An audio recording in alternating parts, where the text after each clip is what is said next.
Hey, what's going on everyone? In this review, we'll be looking at one of the more interesting Zeon suits, the MS-18E Kämpfer.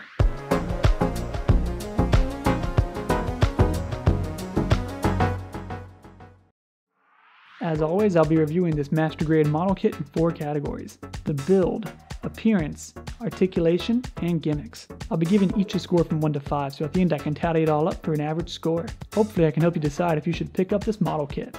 Okay, now let's get started with this build. First off, this kit came out way back in January of 2001, so naturally it's dated as hell. Having said that, the early 2000s did have the Master Grade gun cannon and ground Gundam kits, both of which are just fantastic, so we can't just write this build off. Actually, this kit has a pretty decent bare bones inner frame in the legs and arms. Given its age, the engineering of this frame can be a little out there. The knees specifically are really strange, being a very thin piece of ABS plastic held together with 2 screws. Then there's some armor haphazardly snapped around it to at least make it look sturdy. The screws, by the way, are just terrible. Really, they just don't fit at all. It sounds like I'm tearing apart this inner frame, but really it's pretty good for its time period. I mean, it comes with braided pipes for the chest, and the ABS plastic actually has a slight metallic shine to it, which is pretty cool. Moving on to the armor, there are some bad seam lines and even worse nubs. Literally every piece on this kit has at least one bad nub. On top of that, the nubs are really thick, so no matter how much effort you put into it, there's still going to be some discoloration. Something tells me if this kit came out today, it'd be entirely undergated.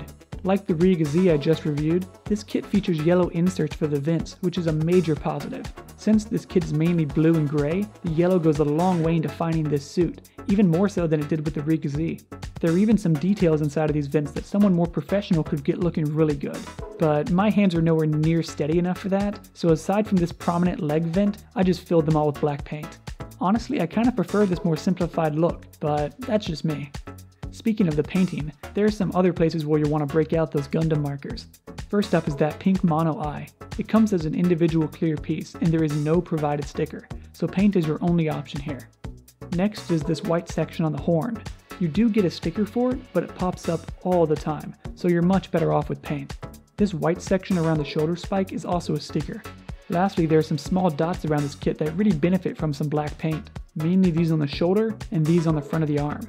Painting just looks way more consistent than panel lining pins.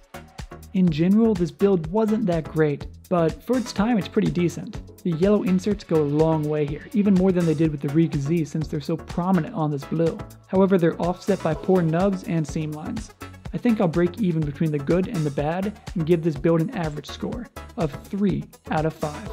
All in all, I say a beginner could build this kit if they want, but it would really take someone with experience to get him looking really good. Now let's take a look over his appearance. The first thing that hits me are the colors. Well, mainly the color, singular. This blue is just all-encompassing and drowns everything else out. That wouldn't be a bad thing, but unfortunately it's entirely the wrong shade. There's just too much green mixed in, especially if you compare it to the line art. Hell, even compared to the box art and the sample build, this blue is just off. Having said that, the yellow for the vents is pretty solid, and I really like the light gray of the shoulders and feet. Some of the inner frame also has a metallic shine to it, so really all the colors on this kit are great except for the blue. The proportions, however, are just amazing. The wonky proportions of these old school Master Grades do wonders for bulky kits. Really, this kit looks just as fat as he should be. Something tells me since the proportions are so great, all you'd have to do is repaint this blue and you'd have a pretty great looking build.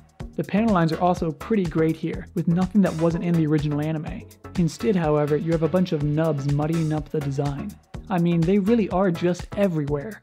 I guess that's another point in favor of repainting all of this blue. The decals are pretty solid on this kit. The usual peel and stick caution signs are about what you'd expect, but the dry transfers are just great. You get a ton of extra Zeon decals. If you're into Zeon kits, this would definitely be a great way to get some extra decals. Something tells me if you spent a few hours really sanding down these nubs, then you applied a really nice glossy blue, you could have an amazing looking kit. But as it stands out of the box, he's only about average. I can nudge it up a little bit for the great decals, but that's really about it. I'll give this out of the box appearance a 3.5 out of 5. Really, of all the issues for the appearance to have, the colors are probably the easiest to fix, so don't let this be a deal breaker for you. Now let's see if he can pull off any cool poses. Starting at the feet, you get nothing aside from this toe movement. It's kind of a pointless feature, but considering the rest of the foot is just a brick, it's something at least. The ankles are a single ball joint, so you would get some decent movement, but it's hampered by the size of the foot and the ankle armor. The knees are pretty poor. Despite having 2 hinges, you're lucky to get a 90-degree bend here. It's really this back thruster that gets in the way. Oh, and don't forget how fragile the knees are because of that awkward inner frame. I mean, I feel like these things are going to snap at any second. These thrusters on the back do pull out, but honestly I'd rather them be able to push in for the knee articulation, but whatever. The hips are the old school ball and socket, so you get the usual limited splits and spins. Because there aren't any front skirts though, you can actually get some really amazing kicks. But remember, you can't really bend the knee, so there isn't much of a benefit here. The chest is just weird, being a hinge connected to a polycap with a ball joint underneath. But all said and done, you really don't get any movement here aside from a little bit of spinning movement. The arms are similar to the Master Grade Ground Gundam in that they're a ball joint and a polycap. They also have some decent lateral movement, which is nice. The arms have a solid 360 spin on the top and about a 135-degree bend from the 2 elbow joints. The wrists are on the usual ball joints. You only get 2 sets of hands for this kit, the standard trigger finger split style and a set of more stylized open hands. Lastly, the head is on a polycap and a ball joint, so you get some okay spins but not a whole lot else. The neck is on a hinge though, so he would be able to look up pretty well if it wasn't for how long this head is. Really, this articulation is pretty horrible. I mean, a lot of older kits have poor articulation, but you can usually get more than a single pose. I mean, this knee bend and the chest movement is just next level bad. I really have to give the articulation a low 2 out of 5. You're pretty much limited to a standing pose and a hunched over shooting pose. Lastly, let's take a look at these gimmicks. Like in the anime, this kit is fully loaded, coming with a ton of weapons. Let's start with these 2 shotguns. They're a little on the bland side, being all gray, but they're detailed enough for some paint. Each one comes with a stabilizer, which is cool. Unfortunately, the stabilizer kinda gets in the way of him holding the gun straight. Of course, because of how the handle is angled, you can't really hold the gun straight anyway, so it's not that big of a deal. Next are 2 bazookas. They're actually easier to hold than the gun because the handle is smaller and movable. You can actually get the barrel over his shoulder without too much headache, but again, they're all gray, so you're gonna need some black lining at the very least. As usual, he comes with 2 beam sabers. They have a really nice yellowish green color to them that really stands out compared to this blue base color. He also comes with 2 grenade looking weapons called the Sturmfaust, or at least I think that's how they're pronounced. Anyway, you can choose between using the handle or these fins, which is pretty nice. They're technically supposed to be green, at least if you're going off the anime, but sometimes they're depicted as red. Either way, you're gonna have to break out the paint if you want them to look good. Lastly, he comes with his iconic chain mine. This thing is just great. There's actually a metal wire inside, so it can maintain some basic poses. Of course, it's so long that you're not going to get any straight out poses, but still, you can do a lot with it. The build can be a little tricky though, because you have to get the length of these 2 wires right, but it's nothing too bad as long as you pay attention. I will note that these circles are often depicted as yellow, so it may be worth looking into paint. I'm probably going to get on that right after this review. And that's it for the arsenal. It's pretty much everything you could ask for from a Kämpfer kit. Of course, he only has 2 hands, so he can't hold all of this stuff at once, which is where the coolest gimmick of this kit comes in. You can actually store all these weapons on the actual suit. Really, both bazookas on the backpack, the beam sabers in the hips, a shotgun on the waist, and the Sturmfaust on the legs. This leaves one hand open for the chain mine, and the other for the second shotgun. Man, he just looks so cool when he's all loaded up. It almost offsets how monotone these colors are. All these add-ons are pretty simple to get rigged up too. You just snap these connecting pieces around the weapons, then pop them into a polycap. They also don't hurt the articulation too much, since there really wasn't that much articulation to begin with. So really, there's no reason not to have this guy loaded up all the time.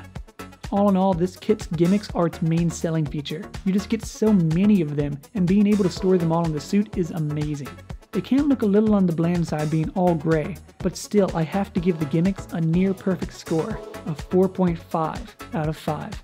I really don't think I'll ever display this kit without his weapons on. Alright, now let's wrap this up for an average score. The build was a 3 out of 5. The inner frame has some weird engineering and the armor is just covered with nubs, but it's nothing too bad as long as you're used to old school kits. The appearance was a 3.5 out of 5. The blue is just so off, but everything else is pretty great. The articulation was a 2 out of 5. You don't get any cool poses here. Even for an old school kit, this is pretty bad. and the gimmicks received a 4.5 out of 5. He comes with everything you could ask for, and being able to store everything on the suit is just great. Tallying all that up, dividing, and of course rounding to a single decimal point, this kit receives a 3.3 out of 5. But more accurately, it receives a 65%. While that is a pretty low score in terms of my reviews, I wouldn't say this is a big letdown. I mean, it's about what you'd expect from an old school bulky kit. The build isn't anything great and the articulation just sucks, but I'm sure if you put some work into it, you can make something that looks really great. All the gimmicks are a really nice touch too. Alright, thanks for watching, and feel free to leave any questions you have about this kit in the comments, and I'm more than happy to get back to you. You can also recommend more kits for me to review, and I'll see what I can do. Thanks for watching, and see you next time.